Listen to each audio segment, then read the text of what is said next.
Welcome to our presentation on Starbucks. Throughout this presentation, we will delve into a brief history of the coffee conglomerate, the mission statement of the company, and how its business practices have not always met the mission statement standards, who is affected by these missteps, and how they can get themselves back on track. Joining us today for the presentation will be Erica O'Brien, Jeffrey Crockett, myself, Ashley Seba, Kevin Friend, and Josh James.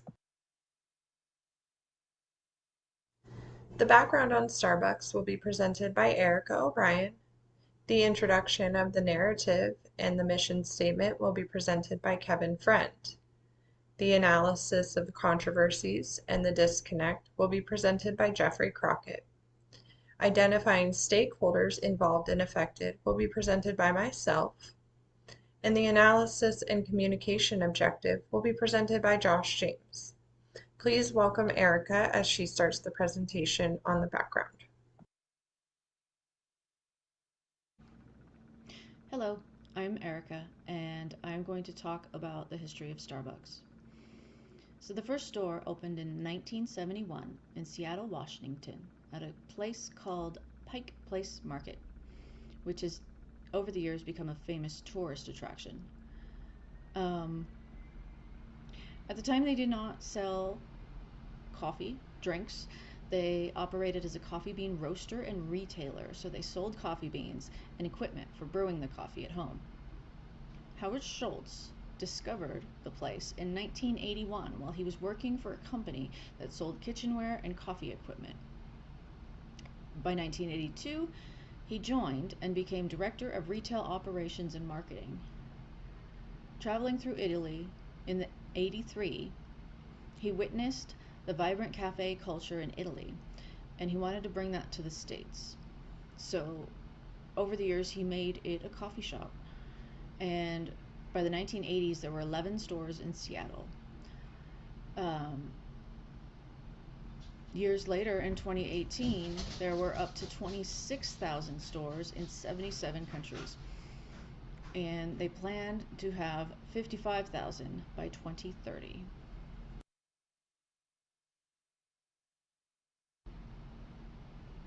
Starbucks is the largest coffee chain in the world. They currently have 40 to 45% of the market share of coffee, and Dunkin' Donuts is the second largest, their rival, with approximately 25 to 30% of the market share. Um, One of the biggest differences between Dunkin' Donuts and Starbucks is that Starbucks has adopted a vertical integration model that basically means that instead of buying their beans from the market, they go directly to farmers and they make deals with them. Um, they work directly with 300,000 farmers and over time have created the Coffee and Farmer Equity, or CAFE, Act. This slide gives us an idea of how massive Starbucks is. It is not just a coffee shop. In 1996, they partnered with PepsiCo and started selling ready to drink, ready made coffee beverages. Their first was the Frappuccino.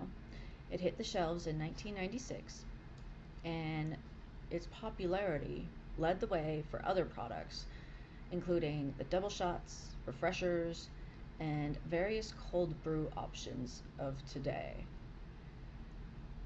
Since then, it has expanded its coffee portfolio significantly, and all of these beverages are now available in supermarkets, convenience stores, and other retail outlets worldwide. The PepsiCo collaboration has been a significant driver of growth, making Starbucks a major player in the ready to drink coffee market.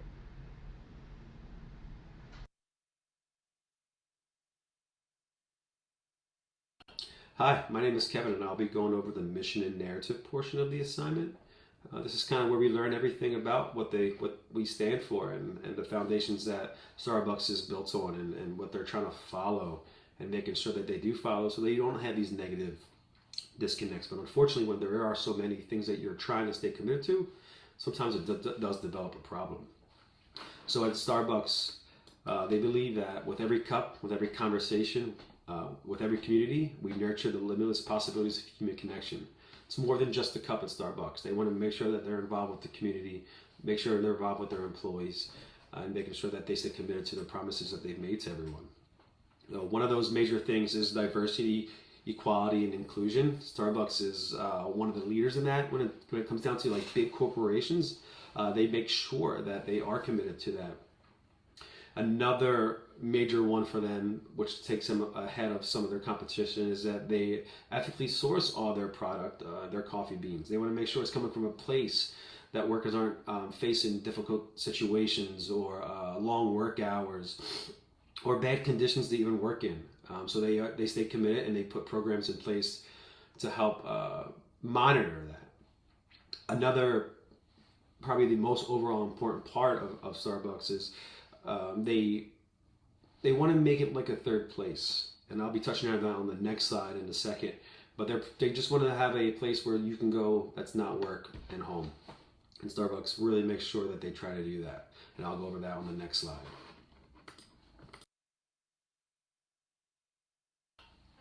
The Starbucks company narrative is centered around the unique idea of having a third place. Now, a third place is just the place that's between your home and school or work. You want to go there to relax, but you also can go there to do schoolwork. It's not just about the coffee. It's not just about the pastries there. It's about the deep-rooted values of that store to that community, the promise of inclusivity, sustainability, the social responsibility that still keeps, as well as the ethical business practices that it keeps across all stores. But having that third place in that community is unique to that own specific community, which makes it special. It's an environment that's welcoming, comfortable, inclusive to all people, where you can relax, work. It's almost like a community center, right? You want to go there kind of just to do whatever. The idea is important to its brand identity. It goes back to the mission, where it says, with every cup, with every conversation, with every community, you want to make sure that you feel that Starbucks is the community. It's not just a chain. It's not just another coffee shop. You want to make sure that it's enhancing the customer loyalty every single day. The customer engagement is high. You want to make sure you focus on the human connections and just creating that unique experience that's just outside of coffee. You want to be a close, tight environment inside of a store.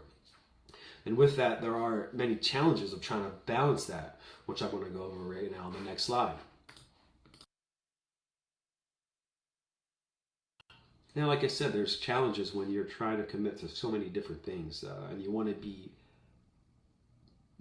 make sure that you stay committed to that.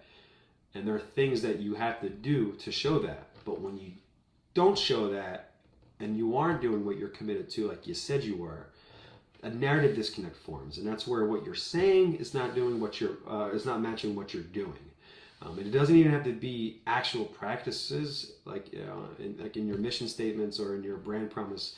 It could just be customer perception. The perception is not matching up to what you're saying, even though it could be.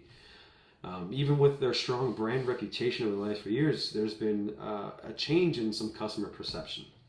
There's been instances where their actions are not matching what they've said, and that leads to this narrative disconnect. This includes their commitment to inclusion, their commitment to save environmental practices on their farms where they get their coffee grounds and beans, and their ethical farming portion of it also. Having a commitment to having 100% ethically sourced coffee grounds is important to do if you're saying 100%. And you have to show proof, and sometimes there wasn't enough proof, and that can lead to some lawsuits for false advertisement. Their stance on unions has changed perception, even though they're committed to giving their employees a awesome livable wage. Sometimes it doesn't match up, and it led to employees forming unions to fight for what they feel like they deserve. Now, of course, Starbucks did not like that, so there was a change in public perception on the overall look of the company. Trying to find that balance between everything is very important to make sure things like this don't happen. But it also leads to uncomfortable situations, and that you got to make sure that they're handled correctly so you can correct that perception, or you can go back to the commitment that you've promised everyone. Now, I'm going to have Jeff go over the controversies and the disconnect that Starbucks has faced. Thank you, Kevin. Some of the issues with following through with this mission have been the commitment to reducing waste, along with safe working conditions for all workers. Starbucks has had failures with providing ethical working conditions and lowering the environmental impact.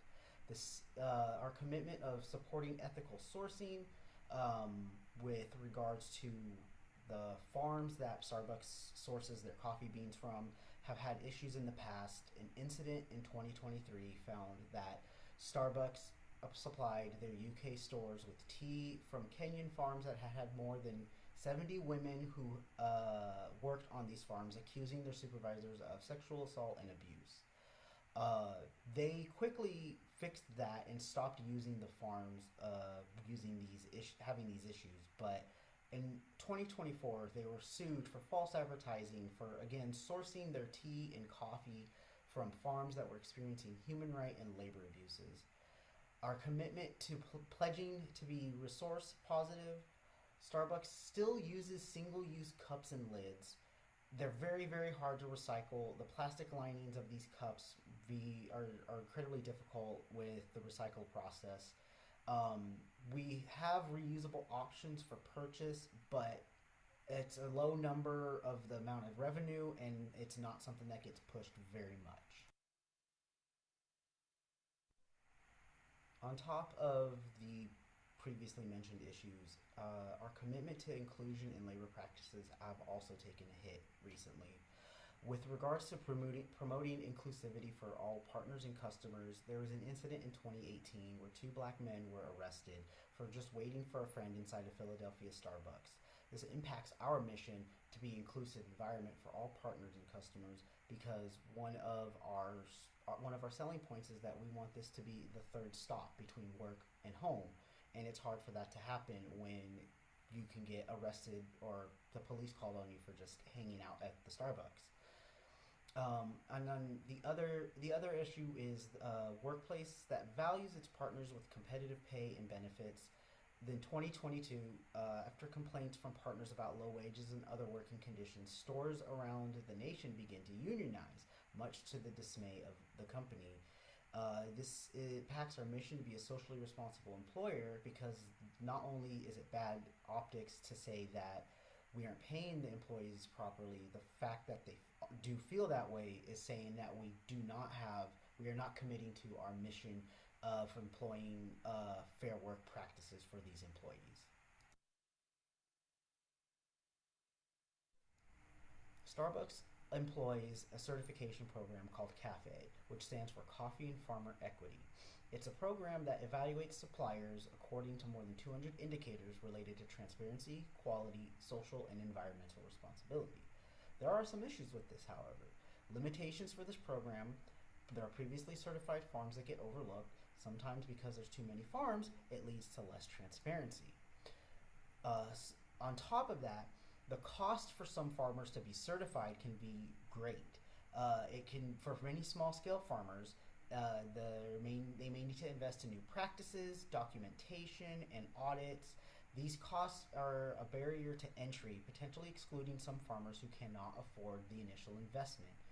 On top of that, there's inconsistent applications of standards. This program relies a lot of self-reporting and third-party verifications. Sometimes that leads to inconsistencies in how standards are applied or enforced across different regions. What works in one country may not necessarily get accepted or work in another country.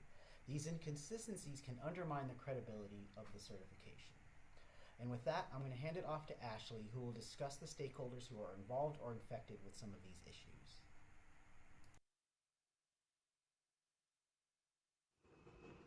Thank you, Jeff. So the stakeholders within Starbucks would be the partners, and Starbucks refers to their employees as partners. They have a partner first attitude, which their employees are one of the most important stakeholders. They pay their employees higher wages, and they also offer scholarship programs to their employees through Arizona State University. The customers are also very important stakeholders to Starbucks. The interests of the customers are high quality goods and services, a warm and friendly atmosphere, and Starbucks looks to enhance the customer experience by providing quality service. The suppliers are also very important as a stakeholder. The primary interests for the suppliers themselves are profitability, also supplier diversity, and then transparency through the cafe program. Next, we have environment and communities as a stakeholder to Starbucks. This is important because Starbucks values its business practices on being sustainable and green. Their shade quality for their plants and biodiversity from the cafe certified farms. Also, community support through the Starbucks Foundation, which is a nonprofit organization from Starbucks. Investors are also a stakeholder, and their primary interest includes economic benefits such as dividend terms and share prices. They also want to maintain profitable global operations and business growth and protection against competitors. The governments are also a stakeholder within Starbucks, and it is important that Starbucks complies with global rules and regulations. Starbucks CSR and ESG. CSR stands for Corporate Social Responsibility. ESG stands for Environmental, Social, and Corporate Governance. These are programs that are used to manage stakeholders' interests within the food service industry. Unethical farming practices mainly affects the customers, suppliers, and environments and communities. Customers are affected because they expect high quality products.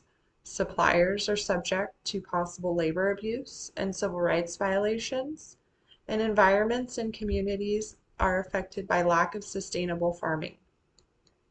Next, we will have Josh go over the analysis and the communication objective.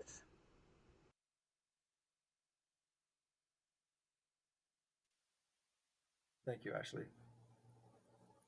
The problem that Starbucks faces is between creating value for its shareholders and staying true to its ethical and sustainability values.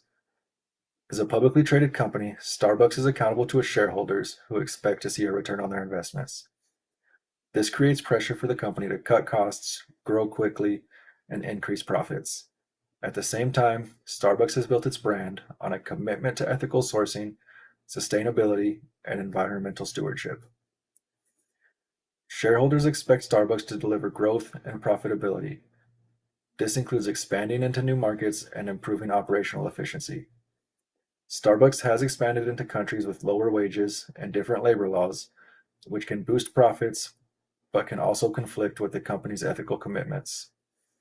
Starbucks is also committed to using 100% ethically sourced coffee, but as discussed earlier in our presentation, not all of the farms that Starbucks has sourced from meet the ethical standards set forth by the company.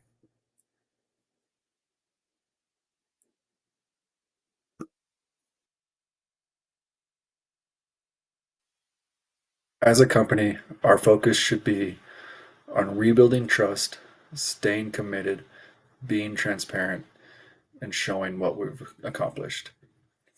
We need to understand the challenges of our employees when it comes to wages and working conditions and act on these concerns